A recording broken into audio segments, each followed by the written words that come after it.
पत्नी माझी बायको मला शेवटपर्यंत साथ देईल ही आशा त्याला होती. त्यानं रक्ताचं पाणी केलं का? त्याला वाटत होतं आपली पोरं शेवटपर्यंत म्हणतील काय आमच्या दादानं कमवून ठेवलंय, खरंच आमचा दादा होता म्हणून आमचं जीवन आहे असं पोरं शेवटपर्यंत म्हणतील म्हणून यानं रात्रीचा दिवस केलता.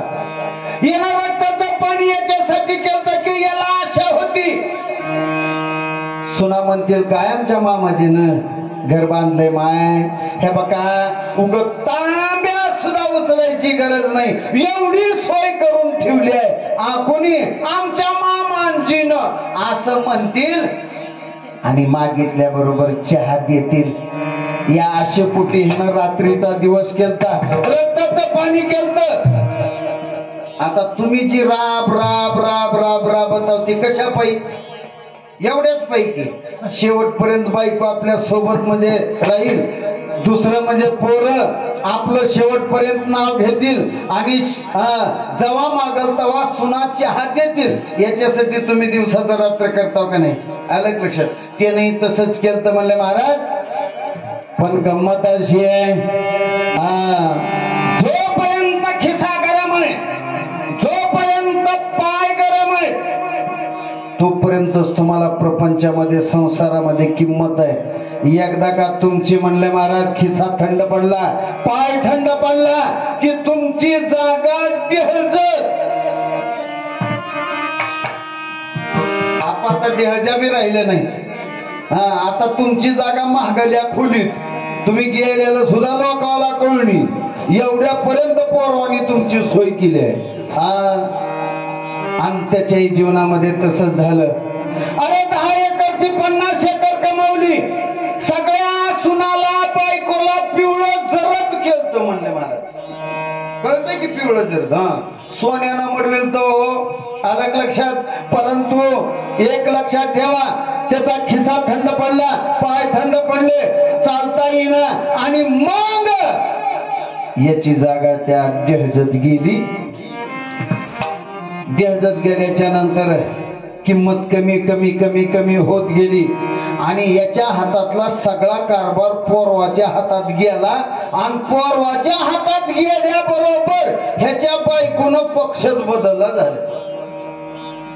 बायको गेली पोरवाच्या पक्षात, पोरण बायको एक झाले म्हाताऱ्याला टाकलं वाळीत. अरे रे रे म्हणला काय वाईट घडलं आहे की नाही? आपण केलतो कशासाठी? झालं काय असा विचार झाला आणि एके दिवशी 9:30 वाजले तरी चहा आला नव्हता. म्हणून ह्यानं काय केलं, सगळे कुणीच नव्हतं सुना घरामध्ये होत्या आणि म्हणून ह्यानं हाक दिली, ओ सुनबाई 9:30 वाजले चहा कस का आला नाही? म्हणल्याबरोबर त्याच्यातली दोन सुनी होत्या त्यातली एक सून आली म्हणली, ओ मामाजी जरा कळ काढा आज जरा काम आहे जरा थांबा म्हणली. याला बी वाटलं काहीतरी असेल का, माणसाचा नाविलाज असतो त्यावेळेस, असेल काम काहीतरी झालं असेल काहीतरी काम निघालं असेल म्हणून त्यानं 9:30चे 9:45 10 वाजले तरी अजून चहा मिळाला नाही. मग मात्र म्हाताऱ्याचं थोडस टाळकं सरकलो आणि जरा मोठ्या आवाजात म्हणला, अ सुनबाई चहा देणार का नाही? असं म्हणायचं नाही बरं का कवा. पण ह्या दृष्टांतातल्यानं म्हणलं देणार का नाही म्हणल्यावर तुम्ही माय माऊली दावत पळत जाणे म्हणले, ए मामाजी गप्पास वाटला गप्पासा नाहीतर व्हा घराच्या बाळी. अरे रे रे म्हणला किती वाईट झालं. आपण केलतो कशासाठी? रात्रींचा दिवस याच्यासाठी, हाडाचा काढा केलतो याच्यासाठी. आणि यानं विचार केला बायको आपली साथ सोडली आशा मोडली, सुनानाने आपल्या आशेची निराशा केली, कमीत कमी पोरं तरी आपल्या बाजूने राहतील असं वाटलं. आणि संध्याकाळी पोरगा आल्यावर म्हणलं, हे रे तुझ्या बायकोला नुसतं चहा मागितला होता रे तर तुझ्या बायकोनं मला असं असं म्हणली रे. म्हणून बाप सांगायला त्या पोराला, पोरग काय म्हणलं माहितीये का, मग अण्णा एखाद्या दिवशी जरा थांबलं तर काय बिघडतंय का म्हणलं. मग मात्र त्याला वाईट वाटलं आणि विचार केला, असलं जगण्यापेक्षा मेलेलं बरं आणि म्हणून त्यानं रात्री 9:30 वाजता काय केलं, 10-15 चोपीच्या गोळ्या खाल्लं. तसं काही कोणी करू नका, नाही तर व्हायचा गोळा. महाराज आलं सांगून गेलं, घडली घटना उगत दृष्टांतातला आहे. 10-15 गोळ्या खाल्लं झोपलं म्हणजे मेलच. हो, आलं लक्षात. आणि मेल्याच्या नंतर काय, वर निघालं. निघताना त्याच्या हातात गाठोड होतं. गाठोड कशाचं, धनाचं नाही हो, धान्याचं नाही. फुटका मनी सुद्धा घेऊन जाऊ देत नाहीत तुम्हाला, आलं लक्षात. गठुड घेऊन, मग गठुड कशाचं होतं, कर्माचं गाठोड होतं म्हणले महाराज. आपल्या सोबत फक्त आपलं कर्म येतं, बाकी काही नाही म्हणले महाराज, आलं लक्षात. आणि त्या कर्माचं गाठोडं घेऊन वर चाललं होतं. आणि याच कर्माच्या गाठोड्याप्रमाणे ते प्रारब्धामध्ये रूपांतर होतं. आणि त्या दृष्टीनं तुम्हाला सुख आणि दुःख याची प्राप्ती होते म्हणले महाराज. आणि म्हणून संतांनी सांगितलं, काय म्हणले महाराज, सुख दुःख हे हो प्रारब्धा स्वाधीन, सुख दुःख हे हो प्रारब्धा स्वाधीन.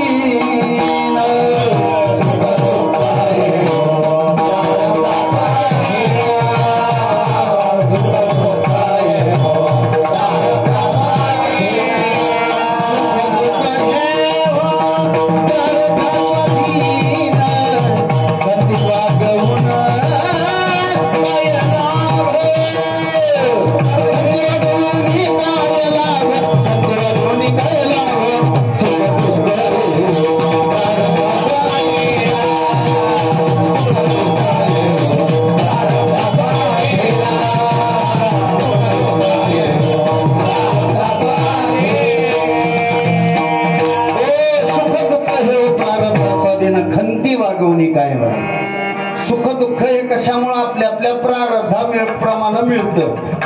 आणि ते कर्माचं गाठोडं वर घेऊन चाललं होतं. आता वर गाठोडं गेल्यावर कसं असते ते तुम्हाला माहिती राहो म्हणून सांगला लाव. नाहीतर काय होईल, तुम्ही गाठोडं घेऊन जाताल वरी आणि पुन्हा नंतर आपण कुठं जावं की कसं करावं की असं तुम्हाला पुन्हा वाटून म्हणून आता तुझं माहितीसाठी सांगला लाव. ते कठोडं घेऊन आपण वर गेलं, अर्ध्या वाटामध्ये एक देव टेबल टाकून बसलेला असते. तिथं गेलं की त्या टेबलावर आपलं गटुडं सोडायचं कर्माचं आणि उघडून दाखवायचं. त्यानं म्हणले महाराज, चांगले वाईट कर्म घेत, चांगले कर्म असले स्वर्गामध्ये, वाईट कर्म असले नरकामध्ये पाठवतो म्हणले महाराज. आणि म्हणून ह्याला गेलं, देवाच्या पुढे गाठोडं ठेवलं. ठेवल्याबरोबरच देवाला भांडायला लागलं, काय देवा, मी तुझी नारळाची बाग तोडली होती म्हणून माझ्या मागे एवढं दुःख लावलास का. नाही ते बोलायला गौर. देव म्हणले, हे बघ म्हणले, बेट्या तुझे 10 वर्ष अजून खाली शिल्लक होती, लवकर आलास ती आलास आणि मला अजून वरून भांडायलास का. म्हणल्यावर ह्यानं मला भांडू नाही तर काय करू, माझ्याच होत्याला एवढं दुःख होता, माझ्याच नाचायला लागलं किती. देव म्हणले, थांब जरा, तुला तुझं दुःख लय वाटायलंय का नाही. त्या देवाच्या आजूबाजूला बक्कळ कटुडे पडलेले होते. कसे, आपल्यासारख्याने म्हणले महाराज, आपण केलेल्या कर्माचं गाठोडं भगवंताच्या चरणी अर्पण करून मुक्त झाले होते म्हणले महाराज. देव म्हणले, बघ तुला तुझं दुःख लय वाटतंय का नाही, याच्यातलं कोणतं बी एक गठुडं घेऊन जा, कर्माचं गाठोडं घेऊन जा, 10 वर्ष जग आणि मग पुन्हा ये. त्याला वाटलं बरं झालं. आणि मग त्याने इकडं तिकडं बघितलं, त्या देवाच्या बाजूला एक गटोडं ठेवलं होतं. त्या गटोड्याकडे बोट करून ला, देवा हे गटोडं कोणाचं आहे. ते म्हणला, तुझ्याच गावच्या सावकाराचं आहे. आता सावकाराचं म्हणल्याबरोबर ह्याला इतका आनंद वाटला का नाही म्हणता का, कारण सावकाराचा थाटमाटा असा होता म्हणले महाराज, घराच्या बाहेर पडला की पांढरा बगळा पडल्याने पडायचा. मारकार, टोपी कॉइन, जॅकेट कॉइन, पुढं 10-15 माणसं, महागा 10-15 माणसं. बस स्टँड वर गेलो की 200 कप चहा कॉइन, 5,000 रुपये म्हणले महाराज. याला वाटलं बरं झालं आपण त्याचं जीवन जगावं. मला आनंदानं धावत पळत गेला आणि ते गटुडं उचलायला लागलं. तर गटुडच उचल नाही की. देवा म्हणला, गटुडं कस काय उचलला गेले. देव म्हणले, बघ उघडून. त्यानं उघडून बघितलं, धन पतीला काही कमी नव्हतं म्हणले महाराज. पण त्याच्या जीवनामध्ये 2 दुःख अशी होती. त्या सावकाराला 2 मुलं होती आणि यानं कमावलेल्या पैसा एक मुलगा जुगारामध्ये पार करत होता आणि दुसरा मुलगा मद्यपान करून रात्री या सावकाराला पडवीत होता. त्यानं म्हणला बाबो म्हणला 9:30च्या ऐवजी 10ला चहा परवडला. नको रे बाबा म्हणलं असलं जीवन. आणि झालं म्हणले महाराज. यानं काय केलं? देवा म्हणला माझं गटुडं घेऊन मी जातो. देव म्हणले जा. यानं गटुडं घेतलं महागारी निघाल्याबरोबर देव खदा हसले. देवाकडे पाठीमागं बघून म्हणला देवा काय झालं असायला? अरे मूर्खईस का काय म्हणले? अरे ज्याने केलेल्या कर्माचे गाठोडे माझ्या चरणावर अर्पण करून घेतले ते सुखी झाले आणि तो मात्र परत आपापलं कर्माचं गाठोडं वज परत घेऊन चाललाय. मूर्ख नाही तर काय. त्याचे खाडकन डोळे उघडले आणि त्यानं ते गाठोडं त्या भगवंताच्या चरणावर ठेवलं आणि महागारी देवाच्या परवानगीनं आला. तर पहाटेचे 4:30 वाजले होते. रात्रचा खेळ झालताही. 4:30 वाजले. उठला स्नान केली आणि स्नान केल्याबरोबर देवाऱ्याकडे गेला. देवाऱ्याकडे गेल्याबरोबर देवाऱ्याच्या खुटीला ह्याचा लिंग अडकवलेला होता. तस तरी तर कुणी नाही की नाही म्हणजे आमच्याकडे आहे तर तसे गुरुकडून दीक्षा घेतात. 4-8 दिवस पूजा करतात. पण पुन्हा नंतर असणारं जे खुटीला अडकावून ठेवतात जेव्हा हेनं खुटीला अडकतय तेव्हा ती खुटीचा निघते. तसं तर नाही की वा वा चांगली गोष्ट आहे. आणि त्यानं त्या खुटीचा असणारा लिंग काढला आणि पूजा करीत बसला. बसल्याबरोबर दररोजच्या नियमाप्रमाणे त्याची बायको असणारी म्हातारी 5:30ला उठली आणि बघितली तर माय ह्यांना येड फिट तर लागलं नसेल. कवा पंगत दिली नाही. 11 रुपयाच्या वर कवा पट्टी दिली नाही. कवा देव केलं नाही. आणि आत्ताच कस काय माय ह्यांना सुचलं येड फिट तर लागलं नसेल म्हणून विचार केला. पूजा होऊ दिली आणि पूजा झाल्यावर तो व्यक्ती असणार आपल्या पत्नीकडं येत असताना त्या पत्नीला विचारलं अहो एक विचारू का? ते म्हणले विचार की. आता अजून काय विचारायचं राहिले? ते म्हणले अहो कवा म्हणून लिंग पूजा केली नाही. कवा देव केलं नाही आणि आजच कस काय तुम्हाला लिंग पूजा सुचली? हिला काय माहिती ह्यानं रात्री जाऊन आल तुम्ही. हिनं विचारली कसं काय तुम्ही देवाच्या मागे लागला? म्हणल्याबरोबर तो व्यक्ती पत्नीला आणि शिवदास माऊली भगवंताला पहिल्या चरणामध्ये लागलो.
म्हणू लागलेला आहे. दृष्टांत का सांगितला कळालं? आमची अवस्था तीच आहे म्हणले महाराज. संसारामधून खटके खाऊन जेव्हा माणूस जिरीला येतो ना, मग तवा देवा,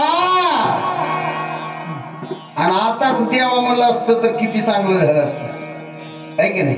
हा, पण आम्हाला नाही म्हणले महाराज. नुसतं गोळा करावं वाटतंय, आहे की नाही? हा, तो व्यक्ती असणारा त्या बायकोला, पत्नीला म्हणू लागलाय, आता मी कोणाची न धरीतास, आणि शिवदास माऊली भगवंताला म्हणू लागले, आता मी कोणाची न धरीतास, आमचा विश्वास तुझे पायी. देवा, आता मी कुणाची आस म्हणजे आशा करणार नाही. आता मी कुणाची न धरी जास, आता मी कुणावर आशा करणार नाही. आमच्या माय मावल्या उग दिवसातून एकदा का होईना म्हणतातच, आका लय जीव लावले ये, काय सांगू तुम्हाला, लय पाणी तोडले ये, पण आता एक कुणावर आशा करणार नाही, आहे की नाही? उग एकदा उग दोन शेजारनी बसल्यावर हा म्हणतात लय जीव लावले या घरासाठी माय, पण आता एक कुणावर आशा करणार नाही. एक मुळात गमत असे, आशा माणसावर करायची नाही.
याचा धरू नको विश्वास, आणि भगवंतावर कास म्हणजे विश्वास. जे काही श्रद्धा, भाव, भक्ती ती भगवंतावर ठेवा.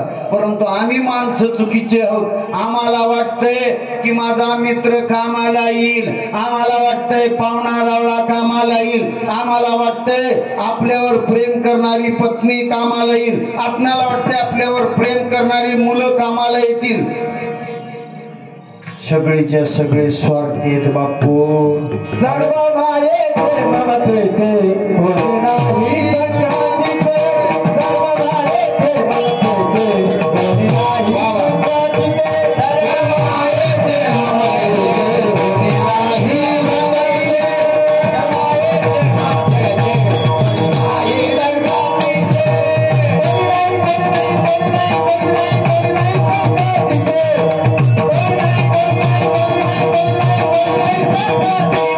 होय नाही संक्रांतीचे,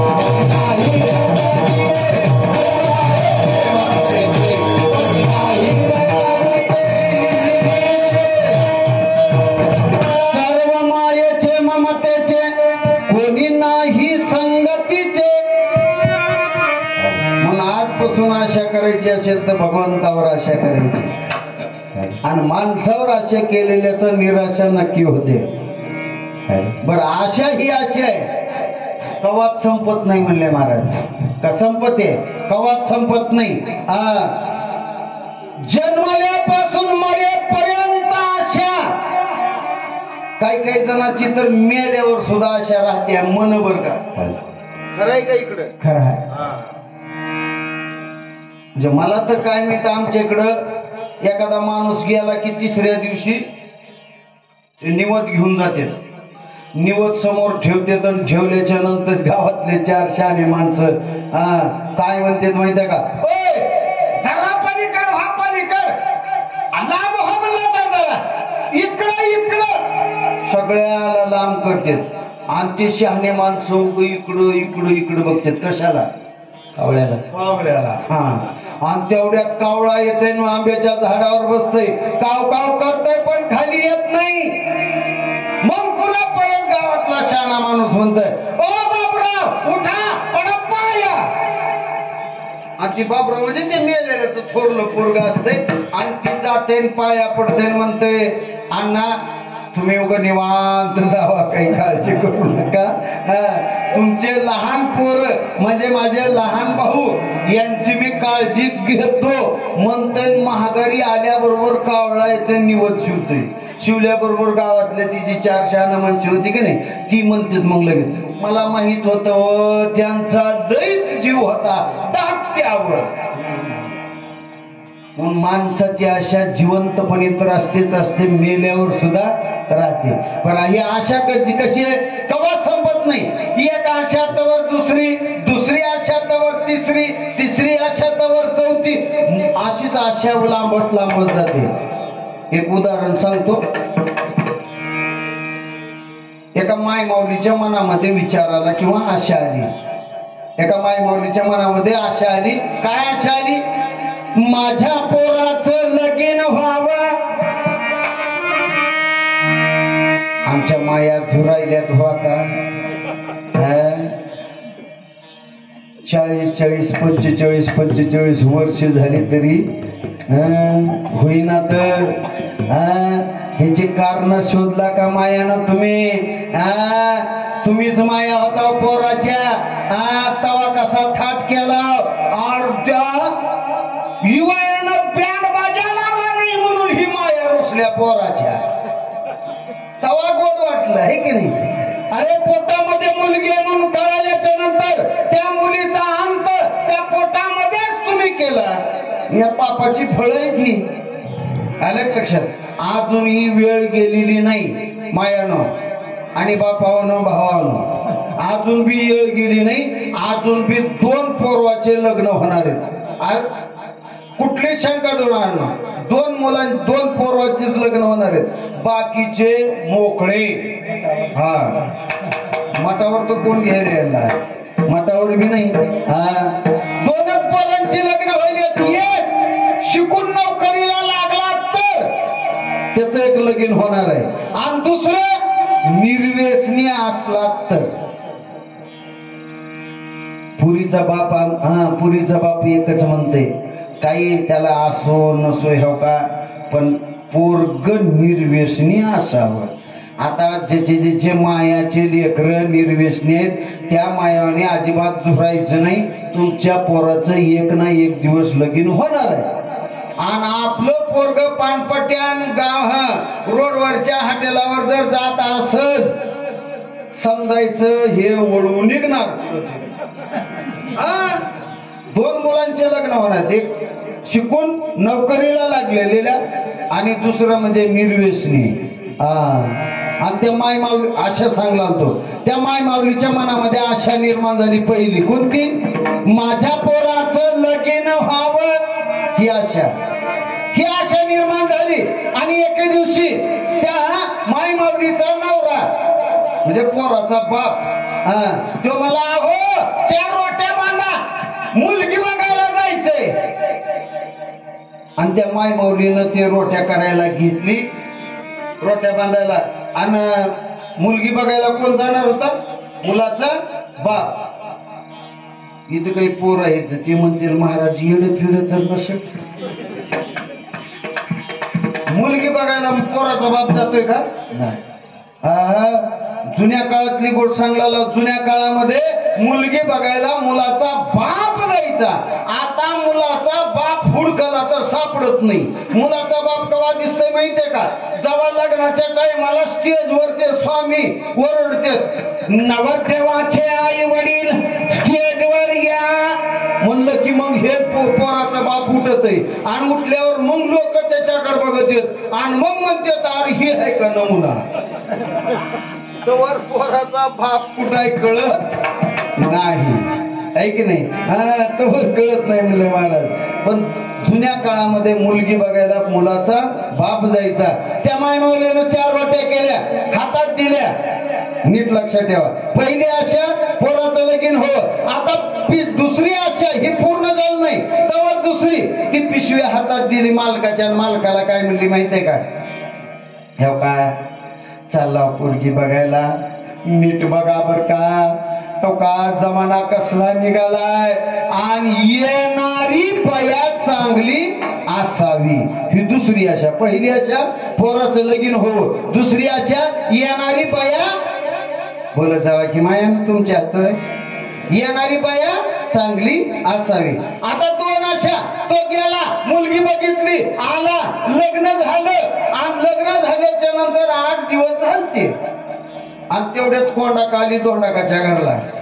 मुद्दाम नाव घेत असतो कारण आता कोंडाका दोंडाका राहिले नाही. तर कोंडाका आली दोंडाकाच्या घरला आणि कोंडाका दोंडाकाला म्हणली माय लग्न लय चांगलं केलं किव, काय बुंदीन, काय लाडून, काय राजा राणीन, काय फलानं, काय बिस्तानं, काय लोक होत माय, लय चांगलं केलं, लय चांगलं केलं केलं म्हणली. आणि पुन्हा कोंडाका शेवटला दोंडाकाला म्हणली सून बरी आहे का. प्रश्न असते का नाही मायानं तुमचा. पण मायानं लग्न झाले की उगा 8 दिवसात विचारी जाऊ नका. आलं का लक्षात. ती माय मावली आल्याच्या नंतर तुमच्या सगळ्याची पुती ओळखायला उगा 1 महिना तरी लावते आणि तुम्ही 8 दिवसात विचारता. त्या कोंडाकानं धोंडाकाला विचारली तुमची सून बरी आहे का म्हणल्यावर हा धोंडाका काय म्हणली माहित आहे का, तो करावं तेवढं कमी किवय कैलईच गुन्हाच आहे किंवा लिकरू म्हणली.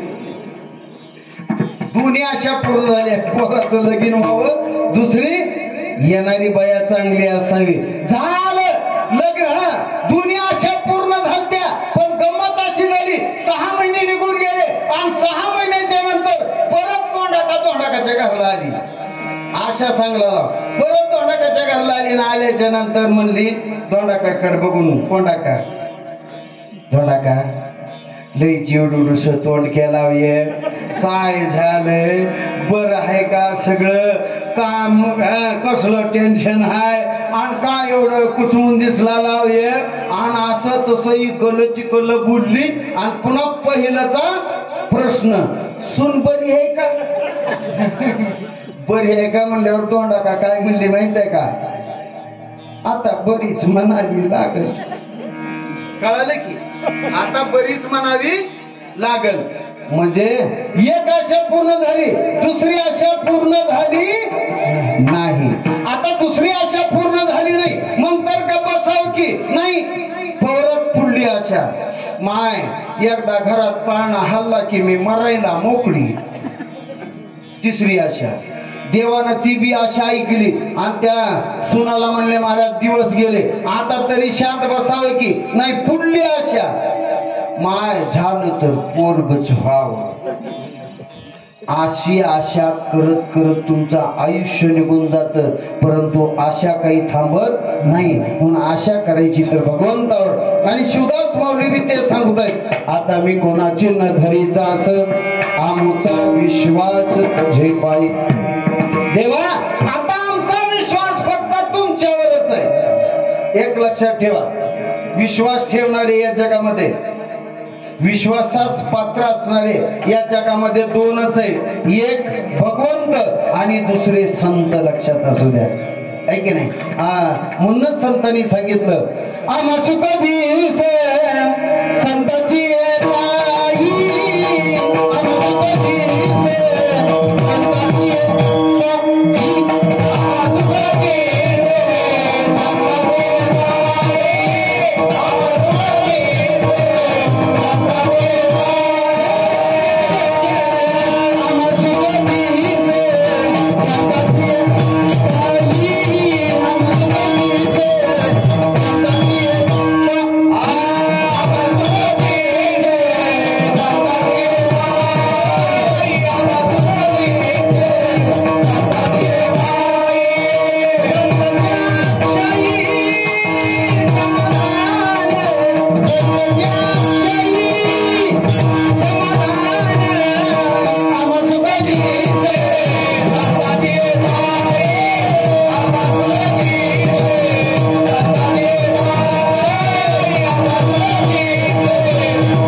नसेल संतावर ठेवायचं म्हणले महाराज. आणि म्हणून शिवदास माऊलींनी ते सांगितलं, देवा आता मी कोणाची न धरीचा आमचा विश्वास तुझे पायी. आणि एकदा देवावर विश्वास ठेवला की मग शिवदास माऊली भगवंताला काय म्हणतात,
तुमच्यावर विश्वास ठेवला, आता काय कर.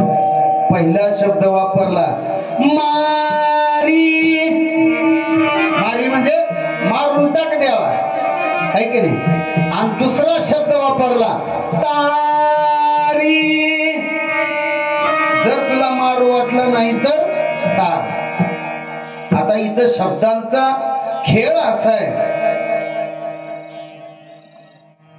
कुठेही पाहुण्याच्यात गेल्यावर जेवायला चांगलं चांगलं अगोदर खाऊ खाऊन राहू चांगलंच की, आहे की नाही. मग आता इथं शिवदास माऊलींनी देवाला काय म्हणायला पाहिजे होतं अगोदर, तारी. देवा मला तार, आहे की नाही, तार. आणि जर तुला तारू नाही वाटलं तर मार. पण शिवदास माऊली काय म्हणतात, मारी, मार देवा. आणि जर नाही मार वाटलं तर तार. असं का म्हणले असतील, त्याचं कारण आहे पहिल्या चरणामध्ये विश्वास. आलं का लक्षात. भगवंतावर इतका विश्वास असला पाहिजे. आणि शिवदास माऊली नाही तोच होता, भगवंतावर इतका विश्वास होता की भगवंताकडे विनंती करताना डेअरिंग केली, धाडस केलं, देवा मारी मार. जर मारू वाटलं नाही तर मग तार. मारी तारी चित्ती आहे ते करावे. देवा मारू वाटलं मार, तार वाटलं तार. चित्ती म्हणजे तुझ्या मनात आहे ते करावे, तुला जे वाटतंय ते कर दे. लक्षात असू द्या, एकदा भगवंतावर आशा ठेवली, एकदा भगवंतावर विश्वास ठेवला की त्यांना मारत नाही, तारणारच आहे. कारण भगवंत हा मारक नाही, तो तारक तारक आहे, तो तारणाराच आहे की नाही? अरे भगवान भोलेनाथाची ज्याने आतापर्यंत भक्ती केली, सेवा केली, त्याला देवानं कधीच मारलं नाही, त्याला तारलंच म्हणले महाराज. आणि हा विश्वास सुदास माऊलींच्या अंतकरणामध्ये होता. म्हणून ते मारी तारी चित्ती आहे ते करावे, काय करू वाटेल ते कर देवा. ज्यावेळेस सगळं काही देवावर सोपवलं ना, मग तुम्हाला कुठलंच दुःख होत नाही म्हणले महाराज. म्हणून मी बऱ्याचदा कीर्तनामध्ये सांगत असतो, सकाळी उठल्या उठल्या एक मंत्र पाठ करा. तो जर मंत्र पाठ केला ना, तुम्हाला आयुष्यामध्ये कधीच दुःख होणार नाही, कधीच होणार नाही. पण दररोज सकाळी एकदा तो मंत्र म्हणावा लागेल. तो मंत्र कोणता आहे ते सांगतो. आम्ही बाहुल्याच्या जाती सूत्र दोरे तुझे हाती, सूत्र दोरे तुझे हाती.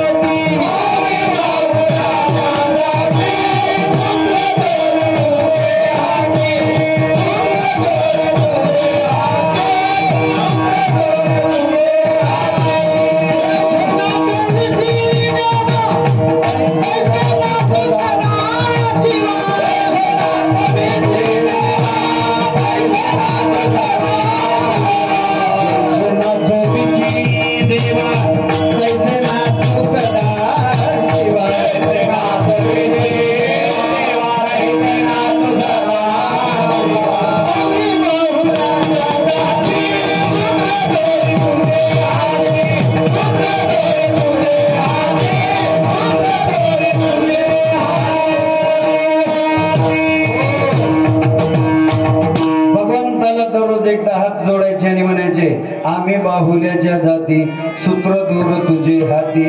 जैसे नाचविशी देवा तैसे नाचू सदाशिवा. आणि त्यानं नाचवील तसं नाचलो तर सुख आहे. आणि त्यानं नाचवील तसं तुम्ही जर नाही नाचलो की मग जीवनामध्ये दुःख आहे, लक्षात असू द्या. आणि ती श्रद्धा, तो भाव सुदास माऊलीच्या अंतकरणामध्ये होता. म्हणून मारी तारी चित्ती आहे ते करावे, आम्ही जीवे भावे शरण आलो. सुदास माऊली आपल्या जीवनातली व्यथा सांगू लागलेत भगवंताला. भगवंता, आम्ही आता जीवे भावी तुम्हाला शरण आलो. आता गंमत आहे, लक्षात ठेवा. भगवंतावर आशा ठेवली, भगवंतावर विश्वास ठेवला आणि भगवंताला शरण गेलो की आपल्या हातात एकच काम उरतं. कोणतं? शंकर उमा.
विश्वास तुझे पाये मारी तारी जिथे आहे ते करावे आम्ही जिवे भावे शरण आलो. कीर्तनाचा पूर्वार्ध संपला. उत्तरात दगड वळायचे आणि शेवटच्या चालीची वेळ झाली. आता म्हणजे आता शेवटची चाल व्हायला पाहिजे. बरोबर आहे की नाही महाराज? हा पण आमचे उमा महाराज म्हणले महाराज काय नाही पहिला दिवस आहे. आलं की लक्षात? हा उग 1 वाजेपर्यंत चालू द्या म्हणजे. तरी पुन्हा नंतर कानात म्हणलो लोक एवढूशेच दिसायलेत कसं करू. ते म्हणले काही नाही महाराज, हा असं कीर्तन करा असं कीर्तन करा की उद्या ही सुद्धा नाही आले पाहिजे.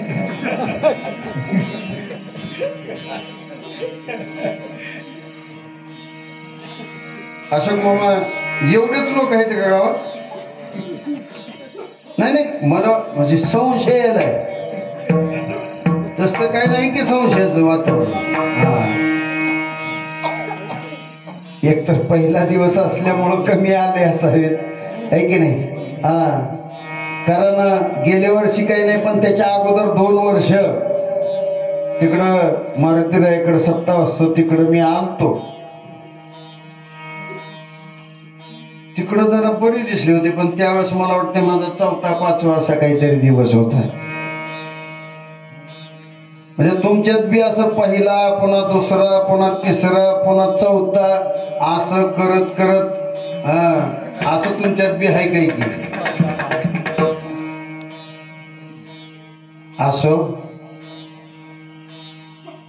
एक मात्र लक्षात ठेवा, मुळात सप्ताह करायचा का हे कळलं पाहिजे अगोदर. शेजारच्या गावात होतंय म्हणून आपण करायचा असंही नाही. आलं लक्षात? सप्ताह करण्याचं एकमेव कारण सांगू का? हे 7 दिवसाचं सर्व्हिसिंग सेंटर असते. सर्व्हिसिंग सेंटर कळतं की सगळेजण गाड्या वापरतो आहे की नाही? 5000 3000 किलोमीटर गेलं की तुम्ही कुठं नेता गाडी? शोरूमला आहे की नाही? आणि शोरूमला गेल्यावरती गाडीचं काय करतं सगळे पार्ट बाजूला वगैरे चेन वगैरे काढतं, धुवून घेतं, पुसून घेतं. ते काय वगैरे मधले पार्ट थोडेसे ते रॉकेल किंवा ते पेट्रोल टाकून स्वच्छ करतं. म्हणजे तुमची गाडी टकाटक करून देतं आहे की नाही? आणि मग पुन्हा नंतर मेकॅनिक सांगतो काय नाही आता गाडी नंबर 1 झाले 100 जरी पळविलो तरी काही अडचण नाही. आणि ती 100 पळवितय 3000 किलोमीटर झाल्यावर परत त्या गाडीला गंज चढते. पुन्हा 3000 किलोमीटर झाल्याबरोबर अजून सर्व्हिसिंगला. तसं हे सुद्धा एक सर्व्हिस सेंटर आहे. लक्षात असू द्या. या संसार रूपी रोडवर ही देहरूपी गाडी 80 कुणाची 70 कुणाची 100 कुणाची तर 120 न पडते म्हणले महाराज. आलं लक्षात? आणि त्यामुळं कळत न कळत आपल्या हातून कर्म घडतात आणि त्या कर्माचं पातक आपणाला लागू नये म्हणून ही गाडी असणारी पुन्हा एकदा टकाटक व्हावी त्याच्यासाठी हा सप्ताह. भगवंताचं चिंतन त्या निमित्तानं तरी व्हावं. मला सांगा उगा कल्पना करूया. पूर्वीच्या काळी असं काही कुठं सप्ते नव्हते. आलं लक्षात? त्यावेळेस सर्व्हिसिंग सेंटर नव्हते पण आहे तिथं. त्यावेळेस सर्व्हिसिंग सेंटर नव्हते पण त्यावेळेस गाड्या एवढ्या पळत नव्हत्या. गाड्या पळत नव्हत्या म्हणले महाराज. आणि उग साधं कुठं खोल फिटिंग एखादा नट फिट आवळावा लागायचा तवा मग आपलं गुरुमाऊली कवा तर यायची किंवा तुम्ही गौरी माऊलीकडे गेलात की ते गुरुमाऊली ऑटोमॅटिक नट टाईट करायचे आणि निघायचं. पण आता काय झाले, रोड झाले चांगले, या गाड्याने किती पळावं की काय नाही की काही सुधरणा गेले. आणि म्हणून या सप्त्यामध्ये 7 दिवस, आजचा पहिला दिवस गेला, आलं लक्षात. उद्या माय मावल्या जास्त करून तुमच्याकडले असते तर गिराईक उद्या माय रात्रचं कुठलं होतं हो, जरा ऐकू येत होत जे म्हणायचं माय कुठलं होतं की काही नाही की म्हणायचं क्लिअर, आलं लक्षात. आणि रात्रच्या महाराजांना काय सांगितलंय असं विचारतेच तुम्हाला, आलं लक्षात. विचारल्यावर फक्त एकच सांगा, काय सांगा माहितीये का, 1 नाही 2 नाही 3 लाटा येऊन गेल्या तरी जिवंत हाव, तुमच्यासारखे भाग्यवान तुम्हीच हाव. आणि जर उद्यापासून कीर्तनाला किंवा भजनाला किंवा पारायणाला किंवा शिवपाठाला जर नाही आलो तर 4थी लाट येणार आहे म्हणून सांगा.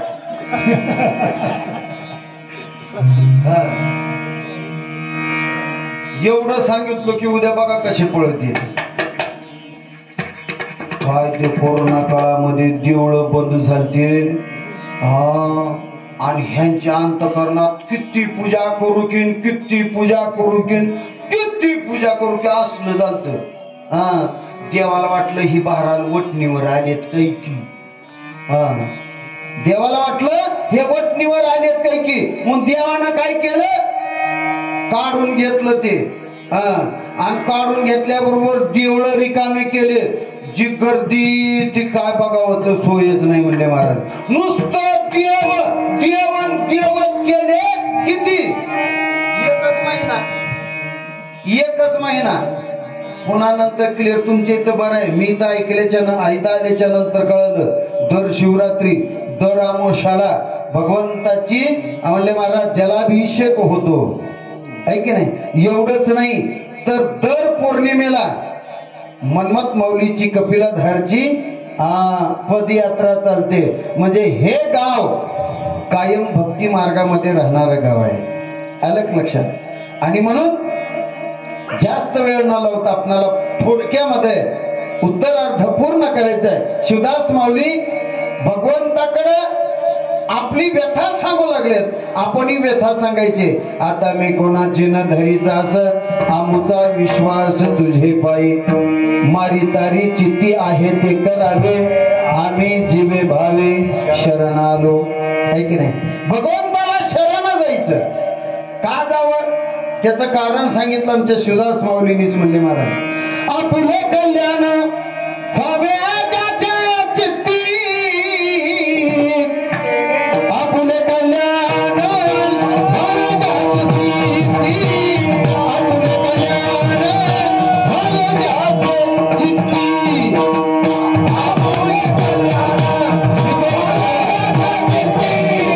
आपले कल्याण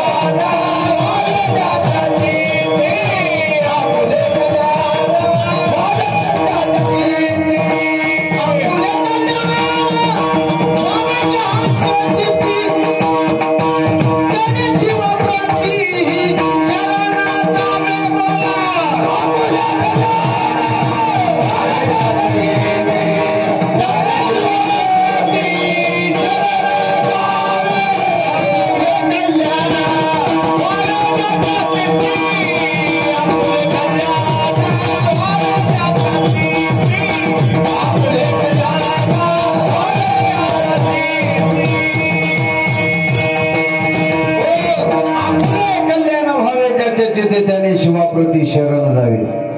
भगवंताला शरण कल्याण व्हावं म्हणून जावं. भगवंताला शरण कसं जावं म्हटल्याच्या नंतर आमच्या मन्मथ माऊलींनी सांगितलं, तया भावे शरण जावे सदा वाचे नाम घ्यावे. भगवंताला आणखीन एका पद्धतीनं कसं शरण जावं तेही सांगितलं म्हणले महाराज. कांतपुत्र बंधू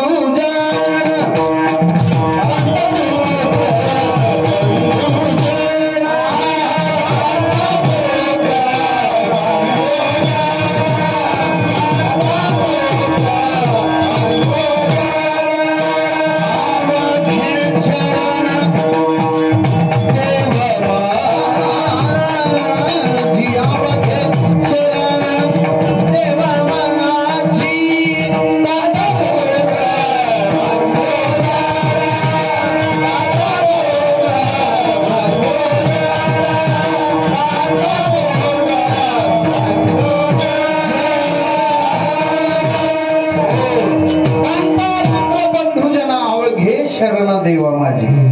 कांता म्हणजे पत्नी, पुत्र म्हणजे मुलं, बाहुबंद सगळ्यांनी मिळून भगवंताला शरण जावं. तसं शिवदास माऊली सुद्धा भगवंताला शरण गेले. पण भगवंताला शरण का गेले, शरण जाण्याचं कारण काय आणि त्याचं कारण सांगू लागले शिवदास माऊली तिसऱ्या चरणात. शरण आलो तुझ्या नावाची आवारी, शरण आलो तुझ्या नावाची आवारी, शरण आलो तुझ्या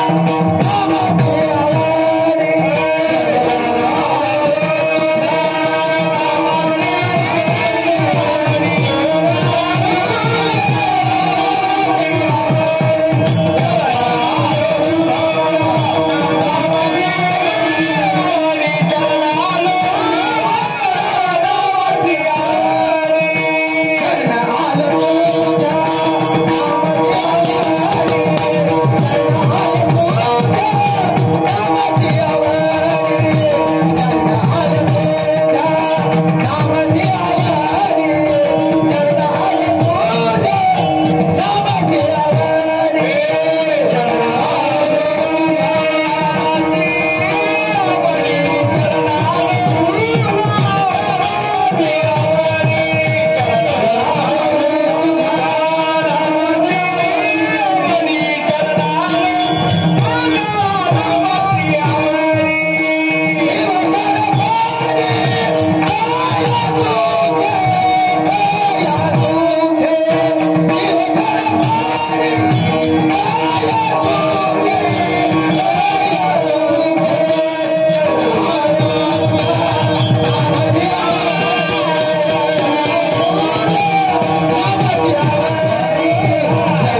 आवारी, आलो तुझ्या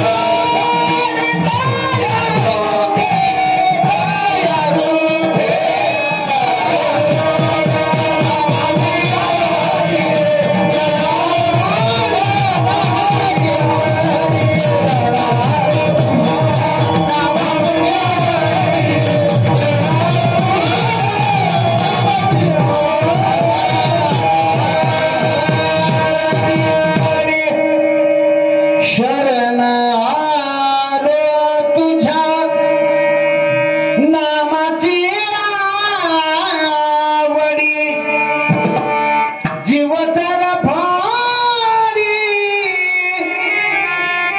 आवारी.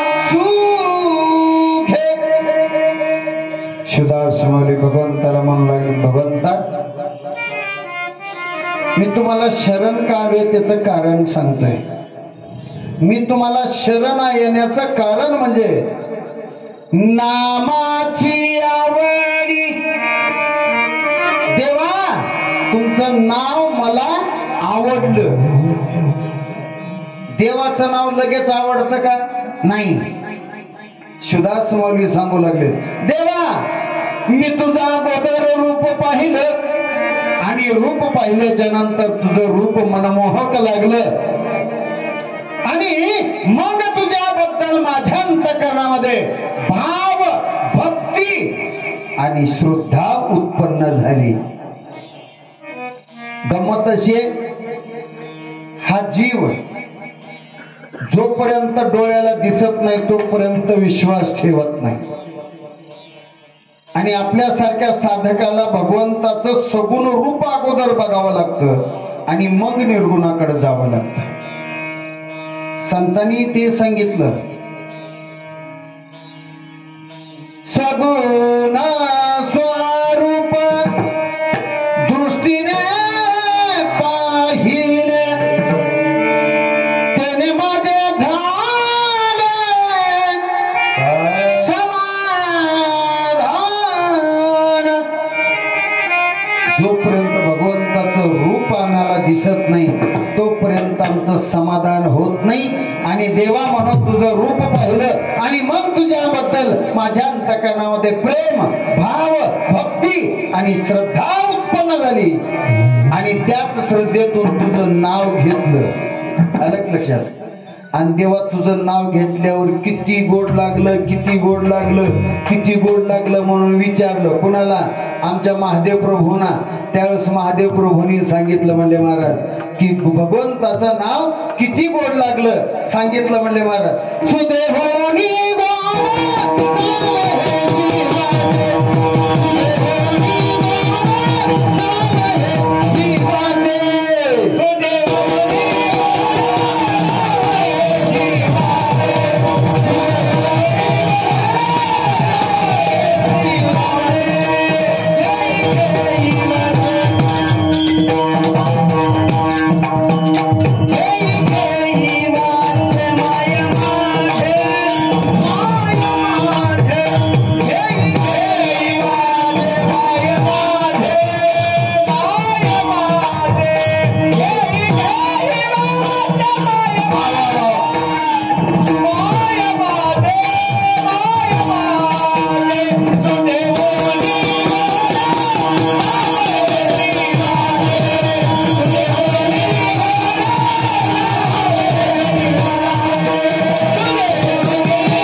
देवाचं नाव किती गोड लागलं म्हणून विचारल्याच्या नंतर महादेव प्रभूंनी सांगितलं सुदेहुनी गोड, अमृतापेक्षा सुद्धा गोड लागलं.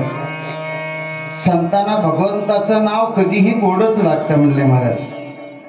मला काही जणाला कडूईक लागतं, काही जणाला आंबट खट लागत आणि काही जणाला खरट कोट लागत आहे की नाही. आता इथं जेवढे आले तेवढ्या ना भगवंताचं नाव काही ना काहीतरी गोड लागत असावं म्हणून आले. काही जण गाव सोडून गेले असतील, त्यांना कडूईक लागत असेल आहे की नाही. काही जण आडवं पडू पडू जेवढं कानावर येईल तेवढंच आपलं ऐकायचं, त्यांना आंबट खट लागलं असेल आहे की नाही. आणि काही काही जणाला देवाचं नाव खरट घोट लागत आहे की नाही. पण संतांना मात्र भगवंताचं नाव सुदेहुनी गोड. आमच्या वारकरी संप्रदायातल्या संतांना विचारलं देवाचं नाव किती गोड आहे म्हणून. त्यावेळेस त्यांनी सुद्धा सांगितलं म्हणले महाराज अमृताहुनी गोड, अमृताहुनी गोड नाम तुझे देवा, नाम तुझे देवा. अमृतापेक्षा सुद्धा गोड भगवंताचं नाव लागलं. आणि म्हणून देवा शरणालो तुझ्या नामाची आवडी, जीव चरफडी कया सुखे. देवा आता फक्त एका गोष्टीसाठी माझा जीव चरफडायला लागलाय. चरफडायला म्हणजे आपल्या साध्या सोप्या भाषेमध्ये तरफडायला लागलाय म्हणतो आपण. आता चरफडणे किंवा तरफडणे कसं असतं एक उदाहरण सांगतो. पाडव्याला 4 जण भाऊ बाजूला राहिले. काय असते की पाडव्याचा मुहूर्त चांगला असते काही की आहे की नाही. दिवाळीत होत नाही, काही होत नाही, पाडव्याला आहे की नाही. आणि झालं पाडव्याला 4 जण बाजूला राहिले. त्याच्यातला एक जणानं म्हणला मला कपड्यानिशी बाहेर काढले म्हणला. एक जण म्हणला काय म्हणला कपड्यानिशी बाहेर काढले. एक जण म्हणला. पुन्हा नंतर मी तिघाला बी विचारलं बरं का, तिघच्या तिघ तीच म्हणले मला कपड्यानिशी बाहेर काढले. म्हणजे मला काहीच दिलं नाही. आलं लक्षात. त्याच इथं झालं म्हणलं मी कपड्यानिशी बाहेर निघालो म्हणला. आता पेरायचं कसं, मग त्यानं काय केलं रेणापूरला गेला. रेणापूरच्या सावकाराकडून 25,000 रुपये 5 रुपये शेकड्यानं आणला पैसे. आलं लक्षात. 25,000 रुपये शेकड्यानं 5 रुपये शेकड्यानं पैसे आणले. ट्रॅक्टरनं नांगरलं, ट्रॅक्टरनंच म्हणले महाराज पाळी घातली, ट्रॅक्टरनंच पेरायचं. तोपर्यंत त्यानं म्हणले महाराज खात आणि बी आणलं. 2-2 एकर आलं वाटून. आणि झालं म्हणले महाराज सोयाबीन पेरलं. सोयाबीन पेरलं, पाऊस पडला, जे सोयाबीन आलं का नाही म्हणता कमर इतकं. कमर इतकं सोयाबीन आलं. काय थाटन काय माटन असंच करायला होतं जरा, आहे की नाही. आणि नेमकं चट्टे लागणार, चट्टे कळतंय की नेमकं चट्टे लागणार जे पाऊस थांबलं का नाही म्हणता. महिनाभर आलंच नाही की, महिनाभर आलंच नाही. आणि ह्यानं गावातले लोक म्हणायचे काय राव तुझं सोयाबीन कमरला आलंय, काय राव तुझं सोयाबीन कमरला आलंय. म्हणून ह्यानं रोज बघायला जात होतो सोयाबीन. आलं का लक्षात. आणि जेव्हा ती 1 महिन्यामध्ये पाऊस पडला नाही, सोयाबीन सुरुवातीला माना टाकलं, ह्याचा जीव थोडा कासावीस झाला. पुन्हा तर म्हणले महाराज सोयाबीन कडक कोपरे वाळायला लागले. आणि डोळ्यात देखत सोयाबीन वाळून चाललेलं बघितल्याबरोबर त्याचा जीव तरफडायला लागला. गावात मला एक तुम्हाला उदाहरण सांगायचं होतं. आता मला सांगा, जेवढं सोयाबीन साठी तुमचा जीव तरफडतोय तेवढा जीव जर भगवंतासाठी जर तरफडला तर किती चांगलं होईल. पण आमचं तिकडं नाही म्हणले महाराज. आणि मग इथं शिवदास माऊली म्हणतायत जीव चर फडे कशासाठी, तया सुखे, त्या सुखासाठी. आता ते सुख कोणतं. आमच्या लक्ष्मण महाराजांनी सांगितलं होतं, अक्षय सुखाचा लागला शिऱ्याचं म्हणून पायाशी शरण आलो. अक्षय सुखाचा, त्या सुखासाठी जीव माझा चरफडायला लागला देवा. आणि ते जर सुख पाहिजे असेल तर काय करावं म्हणले महाराज. सेवा करावी निर्मळ रे देवाची, सेवा करावी निर्मळ, सेवा करावी निर्मळ रे देवाची, सेवा करावी निर्मळ.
तुम्हाला डमळांग पपळांग वाजवायला येत नाही काही. महाराज चांगलं वाजवू देत की बघा बरं एकदा वाजून महाराज वाजवायला. डमळांग पपळांग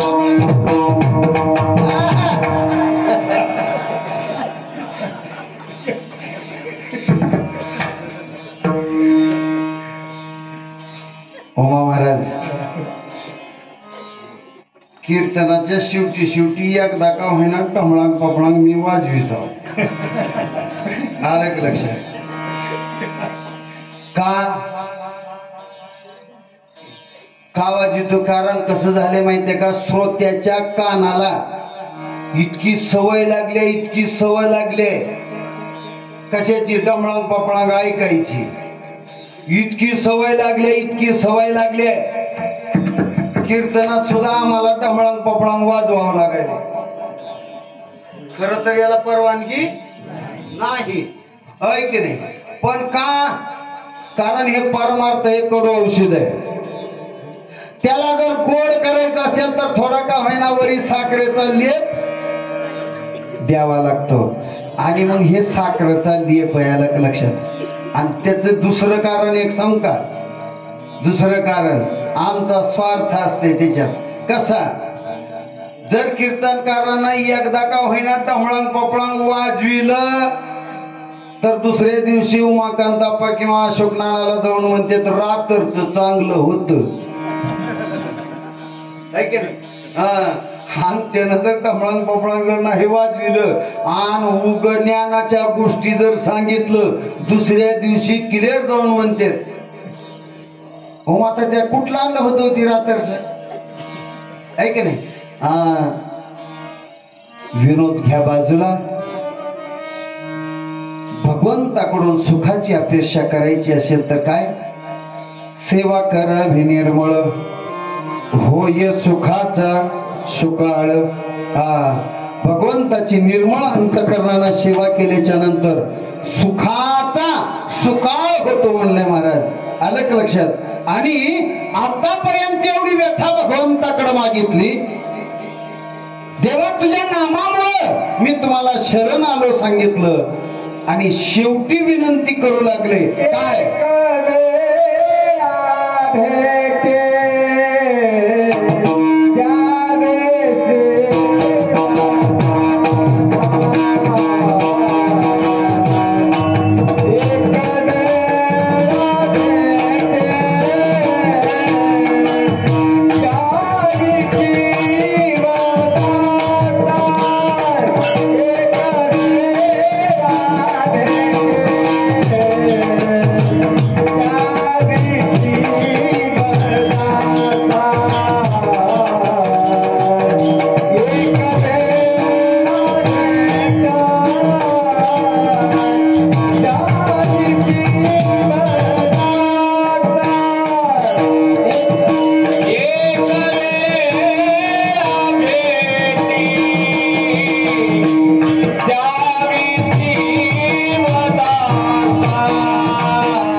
बैसा अंतरी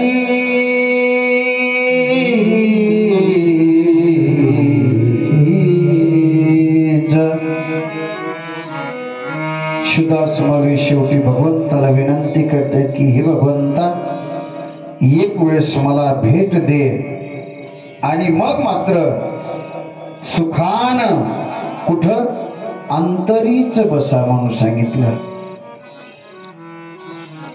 का बसा म्हणून सांगितलं त्याचं कारण सांगितलं. म्हणले महाराज नाशिवंत हे शरीर बहुरोगाचे माहेर बहुरोगाचे माहेर. हे शरीर नाशवंत आहे बहुरोगाचं माहेर आहे आणि या शरीराच्या बाबतीत एक धोका आहे. तो धोका कोणता? कोण दिवस येईल कैसा नाही देहाचा भरवसा. या देहाचा भरवसा नाही. कोणता दिवस कसा येईल काही सांगता येत नाही आहे की नाही. म्हणून देवा तुम्ही इथून पुन्हा मला भेटलात की कुठं जाऊ नका इथं बसा. इथं जर भगवंताला बसवायचं असेल तर त्याला पर्याय सांगितला. कलियुगा माझी भजन हे सारे हृदयी शंकर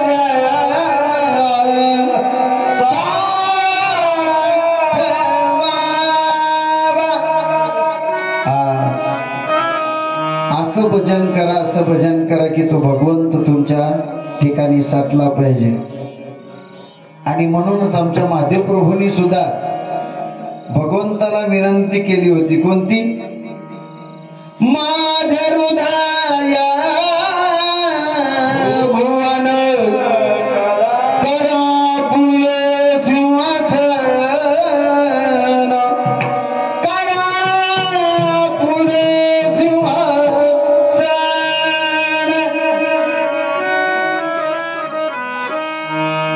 आणि म्हणून संतांचा विचार आपल्या अंतःकरणामध्ये रुजावा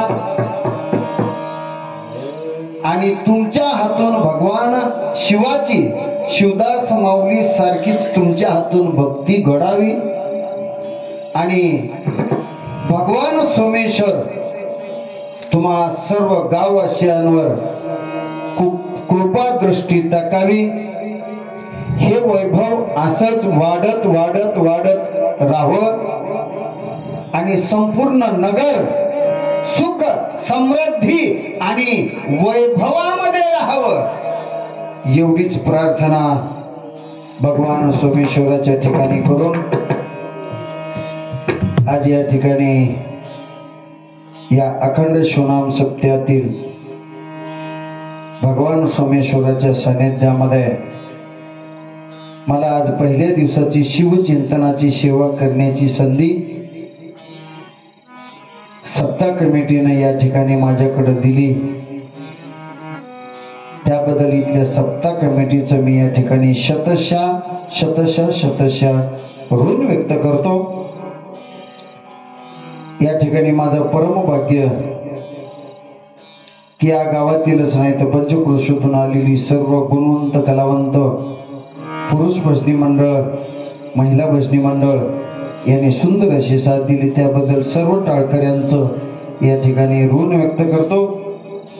तदनंतर या ठिकाणी अतिशय उत्तमरित्या गायनाला साथ करणारे आमचे परम मित्र सिद्धेश्वरजी चौंडे महाराज जोडजवळेकर, माझ्यासोबत उपस्थित असणारे आमचे आत्मारामजी बाळापुरे महाराज, त्याचबरोबर इथलेच अण्णा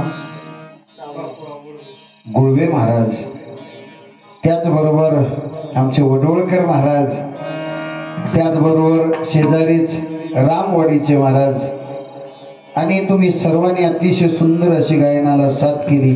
त्याबद्दल तुम्हा सर्व गायक वृंदांचं मी या ठिकाणी शतशः ऋण व्यक्त करतो. आज माझं परमभाग्य की ज्यांच्या हातामध्ये आणि कंठामध्ये साक्षात सरस्वतीचा वास आहे असे आमचे मार्गदर्शक हार्मोनियम वादक गायक. काही जमतं बरं काय ना, जिथं कमी तिथं आम्ही आहे की नाही. आणि आज आवर्जून फोन केल्याच्या नंतर कीर्तन कोणाचं आहे विचारलं आणि धनराज महाराजांचं सामनगावकर महाराजांचं कीर्तन आहे म्हणल्यावर आवडीनं तुम्ही आलात. खरंच तुमचं प्रेम पाहून मी आज या ठिकाणी म्हणले महाराज ओतपोत भरून गेलो. आणि म्हणून तुम्ही या ठिकाणी गायन आणि हार्मोनियम या दोन्हीला साथ केलात त्याबद्दल तुमची या ठिकाणी शतशः ऋण व्यक्त करतो. एकदा जोरदार टाळ्या वाजवा आमच्या मृदंगाचार्यासाठी. अतिशय सुंदर महाराज. ते गारुडी जसं सापाला डुलायला लावतं का नाही तसं महाराजाला डुलायला लावणारे तुम्ही मृदंगाचार्य आहात बरं का. अतिशय सुंदर सुरेख उत्तम अशी या ठिकाणी सेवा दिली त्याबद्दल मृदंगाचार्यांचं सुद्धा या ठिकाणी शतशः ऋण व्यक्त करतो. तदनंतर ऋण व्यक्त करावं असं वाटतं ते आमचे साऊंड सिस्टीम. तुमचा दोष नाही पण मला जे वाटलं ते सांगतो. मी एका कानानं बाहेर असल्याने वाटते. नाही नाही, जसं इकडून आवाज येतोय तसा इकडून येणा गेलाय. आलं लक्षात. म्हणून तो साऊंड इथं अलीकड कुठंतरी ठेवला. जमतंय का बघ. कारण तसं जर जमत असतं तर मग मीही सोडून दिलं असतं ते केलं असतं होय की. पण म्हणजे मला जे जाणवलं ते मी सांगितलं. पण एवढं का असेना इतकी सुंदर तुम्ही सिस्टीम दिलात त्याबद्दल तुमची या ठिकाणी ऋण व्यक्त करतो.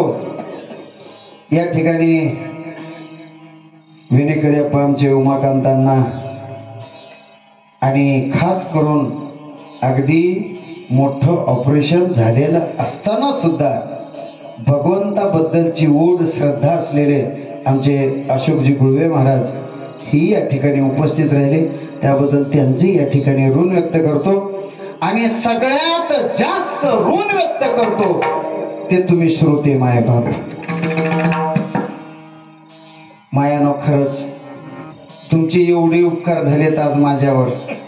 नाही नाही, खरंच तुम्हाला सांगतो एवढे उपकार झालेत की हे उपकार मी कधीच तुमचे फेडू शकणार नाही. उगा कल्पना करा मायानो, तुम्ही जर आलो नसतो, तुम्ही बी आलो नसतो तर मी काही कीर्तन सतरंजीला सांगायचं होतं का. आहे की नाही. पण तुम्ही श्रोते मायबाप आलात आणि मग तुमची या ठिकाणी ऋण व्यक्त करून माझी झालेली सेवा माझे आई वडील गुरु माऊली शिव परमात्मा आणि तुम्हा सर्व संत सज्जनाच्या चरणी अर्पण करतो. गुरुराज